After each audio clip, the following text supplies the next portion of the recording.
Imagine standing face to face with an animal weighing over 13 tons, reaching 13 feet at the shoulder. Now imagine your only weapon is a sharpened wooden stick. This wasn't a nightmare.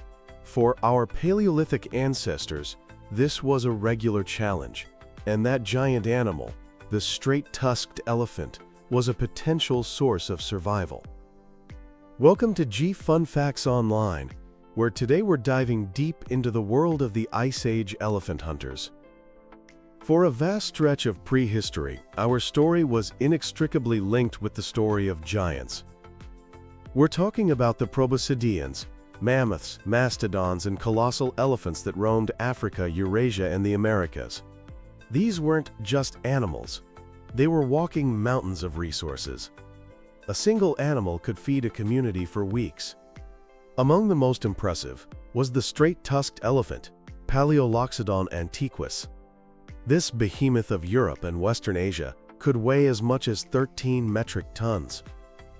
In the colder climates of the north, the iconic woolly mammoth, famously covered in thick fur and depicted in countless cave paintings, was a primary target.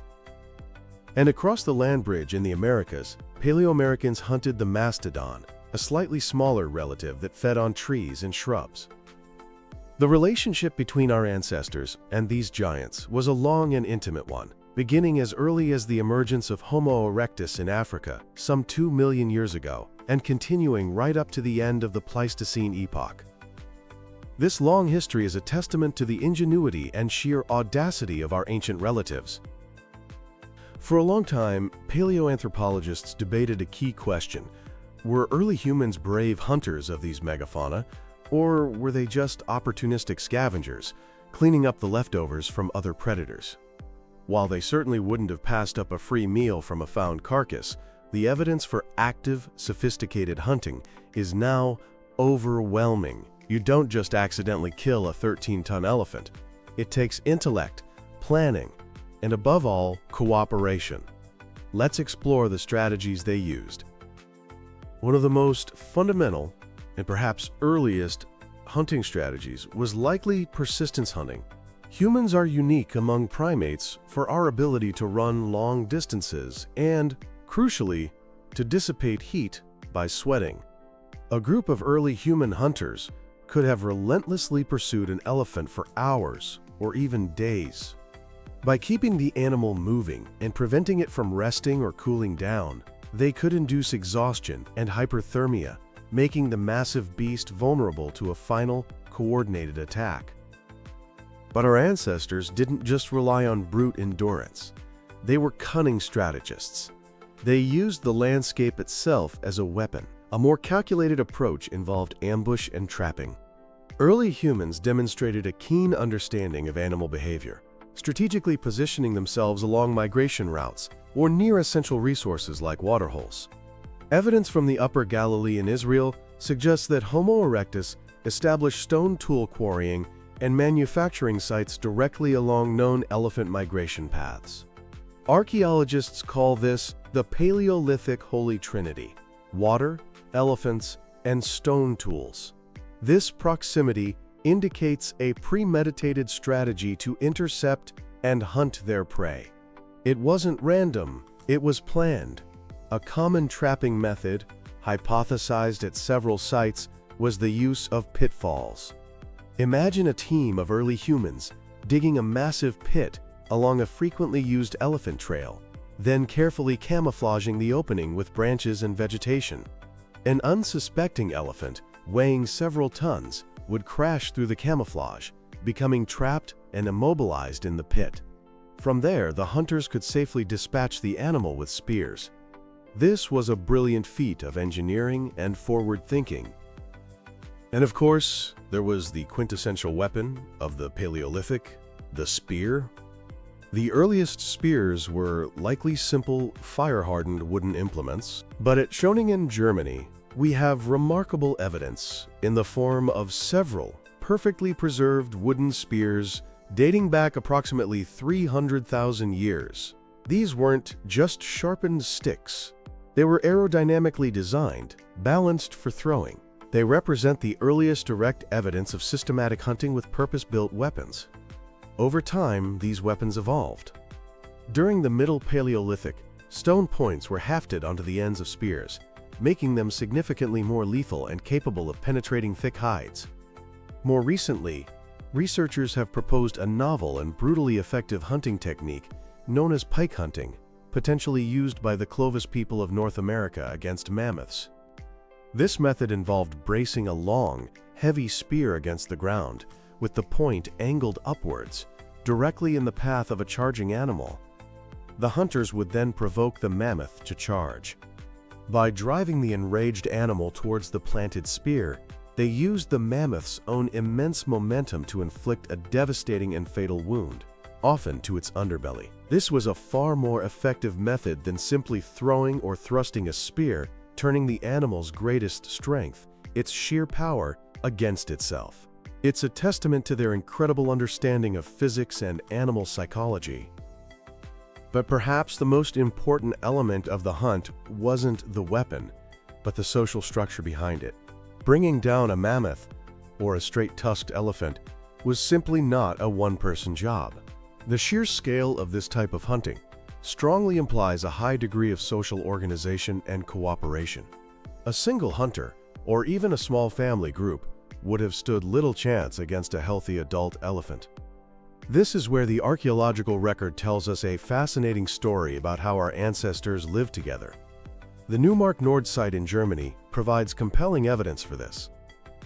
At this single location, archaeologists uncovered the remains of at least 70 straight-tusked elephants that were systematically butchered by Neanderthals over a 2,000-year period.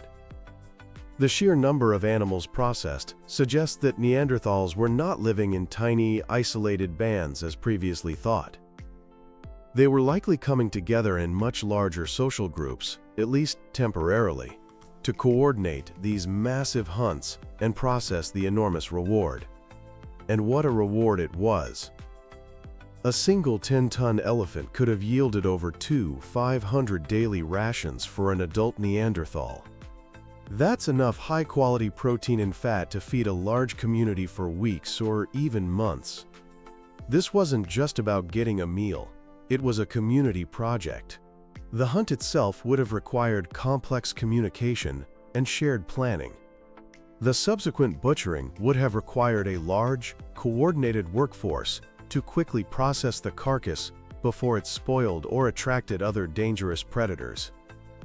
The massive amount of meat would have necessitated communal consumption and sharing, and likely even early forms of food preservation like smoking or drying meat.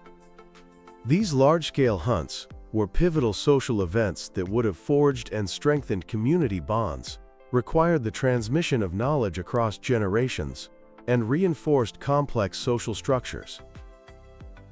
Once the giant was brought down, the real work began.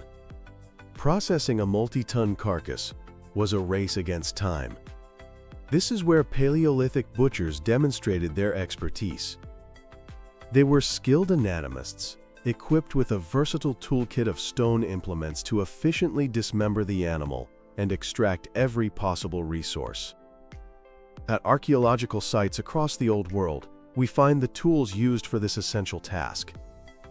Heavy-duty hand axes and bifaces, characteristic of the Acheulean culture, were the workhorses of the toolkit, likely used for heavy chopping and breaking large bones. Sharper-edged flakes and scrapers were the scalpels, ideal for slicing through tough hide and carving off meat. We even have direct, microscopic evidence of their use. Residue analysis of 500,000-year-old stone tools from a quarry in Israel revealed traces of elephant fat still clinging to the implements. In addition to stone, our ancestors also ingeniously fashioned tools from the bones of the elephants themselves.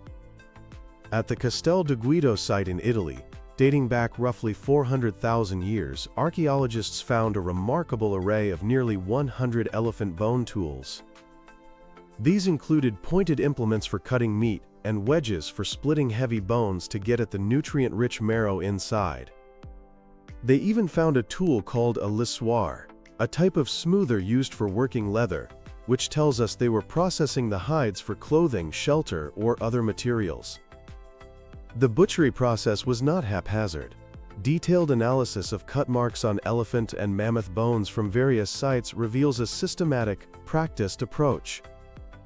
These marks indicate the precise removal of large muscle groups, the disarticulation of joints, and the intentional fracturing of bones to extract marrow. Critically, the location of these cut marks often shows that hominins had primary access to the freshest parts of the carcass, proving they were the hunters, not just late-arriving scavengers. The sheer size of the prey meant that every part of the animal was a valuable resource. The meat provided a massive source of protein. The fat, a crucial source of energy in the harsh Paleolithic environment, was highly prized. Even the bones and ivory were valuable raw materials for creating more tools, weapons, and even symbolic objects.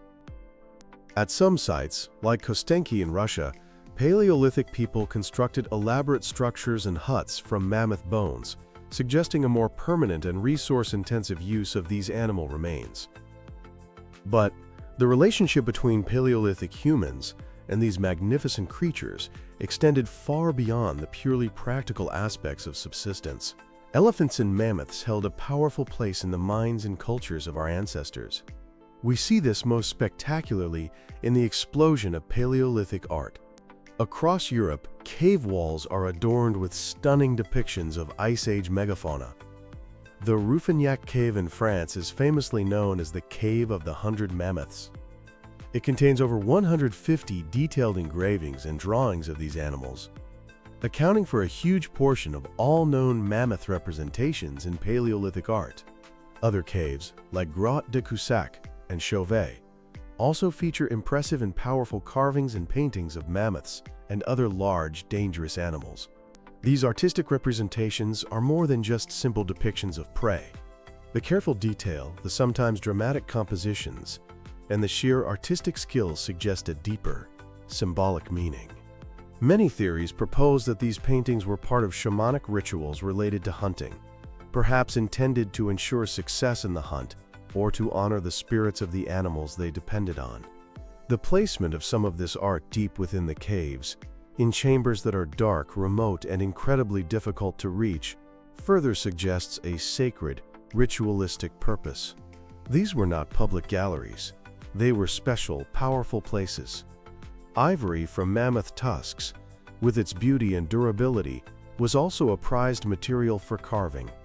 The Upper Paleolithic saw the emergence of intricate sculptures carved from ivory, including representations of other animals, stylized human forms, and personal adornments. This intense focus on large and often dangerous animals in their art, and the incredible investment of time and energy in creating structures from their bones, points to a deep-seated respect, and perhaps even a spiritual connection. The act of hunting these powerful creatures was likely imbued with ritual and symbolism, a way for our ancestors to make sense of their world and their precarious place within it. In conclusion, the hunting of elephants and their kin was a defining feature of Paleolithic life. It was a high-risk, high-reward endeavor that served as a primary engine for our evolution. It drove technological innovation, from the first wooden spears to specialized bone tools. It shaped our social structures, demanding complex cooperation and communication that laid the groundwork for human society. And it fueled the symbolic and artistic expressions of our ancient ancestors, giving us some of the first and most magnificent art the world has ever known. The archaeological record, from a scattered flake of flint to a majestic painting on a cave wall, tells a story of ingenuity, cooperation, and a profound connection to the natural world. The legacy of the Paleolithic elephant hunters is a testament to the remarkable adaptability and resilience of the human lineage, a story etched in stone, bone, and the enduring power of the hunt.